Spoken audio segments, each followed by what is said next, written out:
આધુનિક જીવનમાં વધતી જતી દોડધામ, સ્પર્ધા અને ભૌતિક સુખની અંધ દોડ વચ્ચે માનસિક તણાવ, ચિંતા, અસંતોષ અને ડિપ્રેશન જેવી સમસ્યાઓ સતત વધી રહી છે. આવી સ્થિતિમાં જીવનને સાચી દિશા, શાંતિ અને સ્થિરતા આપનાર ગ્રંથ તરીકે શ્રીમદ્ ભાગવદ્ ગીતાનું મહત્વ વધુ સ્પષ્ટ બની રહ્યું છે. સનાતન સંસ્કૃતિઓ આ અમૂલ્ય વારસો માત્ર ધાર્મિક ગ્રંથ જ નહીં, પરંતુ જીવન જીવવાની કળા શીખવાડતો એક શાશ્વત માર્ગદર્શન છે. કોઈ પણ પરિસ્થિતિમાં જીવનમાં પ્રશ્નોનું સાચું માર્ગદર્શન અને સમાધાન સનાતન સંસ્કૃતિના મહાગ્રંથ શ્રીમદ્ ભાગવદ્ ગીતામાંથી પ્રાપ્ત થઈ શકે છે.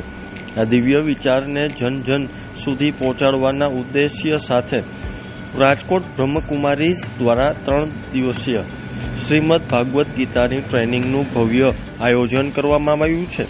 ત્રિદિવસીય તાલીમ શિબિરમાં મેયર નેહલ શુક્લા ઉપસ્થિત રહીને ગીતા જ્ઞાનનો લાભ લીધો હતો.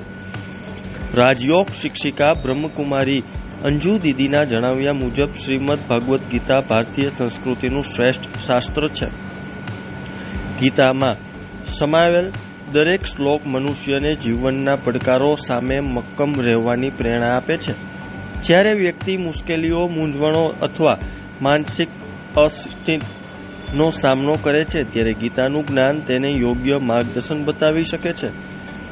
ગીતા આપણે શીખવે છે કે પરિસ્થિતિ ગમે તેવી હોય, કર્તવ્યનિષ્ઠા, ધૈર્ય અને આત્મવિશ્વાસ ક્યારેય છોડવો નહીં. તો ત્યારે જુઓ મારો ખાસ અહેવાલ.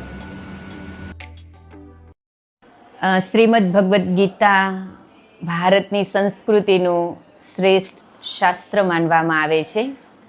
બ્રહ્માકુમારીઝ એવું માને છે, આપણા જીવનનો આધાર વર્તમાન વિષમ પરિસ્થિતિ, નેગેટિવ વાતાવરણ, દરેક સમસ્યાનું સમાધાન ભગવદ્ ગીતાની અંદર સમાયેલું છે.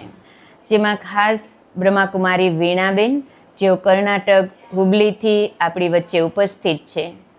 રાજકોટ તથા આસપાસના શહેરોમાંથી જ્યાં જ્યાં અમારા સેવા કેન્દ્ર છે, ગોંડલ, વાંકાનેર, જસદણ, ચોટીલા, પડધરી, મોરબી, લોધિકા, કોટડા, વિછિયા, સરદાર, આ દરેક જગ્યાએથી બ્રહ્માકુમારી બહેનો આજે ઉપસ્થિત છે.